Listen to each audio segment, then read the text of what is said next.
হবে না। এটাকে ইন দ্য ফিউচার আমাদের আগামী 5 বছর 10 বছর একটা পরিকল্পনা নিয়ে আমাদের কাজ করতে হবে। বাট এই যে ক্রেজটা এটাকে আমরা যাতে ধরে রাখি এবং সেটা অনেস্টলি বাংলাদেশ ফুটবল ফেডারেশন এবং সরকারের পক্ষ থেকে এটার প্রপার ইউটিলাইজেশনটা দরকার। না, বাংলাদেশ দলে আসলে গোলকিপার মিতুল মার্মা থেকে শুরু করে, যেহেতু আমি গোলকিপিং পজিশনে খেলেছি, সো দ্যাট ওই পজিশন থেকে টপ লেভেল পর্যন্ত আমাদের সবাই পছন্দের।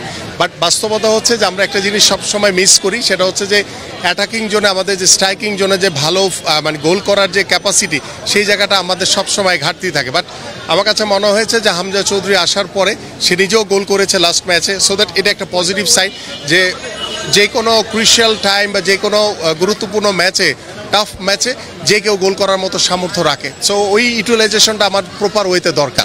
আমরা তো এখন জাতীয় দলে এটা দেখছি ক্রেজটা, ক্লাব ফুটবলে আসলে আমরা দেখি দেশের বাইরে ক্লাব ফুটবলটাই বেশি জনপ্রিয়, সেখানে গেলে কি এটা সাসপেন্ড করবে? আমাদের বাংলাদেশের যে এনভায়রনমেন্ট, আমাদের অনেক সীমাবদ্ধতা রয়েছে, সব কিছু মিলিয়ে ক্লাব বলেন, আমাদের অন্যান্য যে সেক্টরগুলো রয়েছে, আমাদের মাঠের সমস্যা, আমাদের পেশাদারিত্বের সমস্যা রয়েছে, সব কিছু মিলিয়ে আমরা রাতারাতি চেঞ্জ করতে পারবো না। এটাকে সময় দিতে হবে আপনার অনেক বেশি।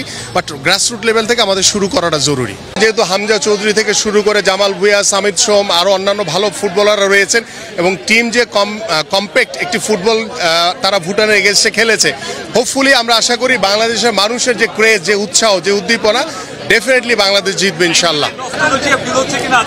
আমি অনেকদিন পর বাংলাদেশ টিমের জার্সি গায়ে আমি আজকে মাঠে হাজির হয়েছি, গ্যালারিতে বসে খেলা দেখবো দর্শকদের সাথে। এটি অন্যরকম একটি অনুভূতি, এটা ভাষা প্রকাশ করা যাবে না। আমার সাথে ভিআইপি কার্ড রয়েছে, বাট আমি ভিআইপি গেটে যাচ্ছি না, আমি সকল সাধারণ দর্শকদের সাথে বসে খেলা দেখবো ইনশাল্লাহ।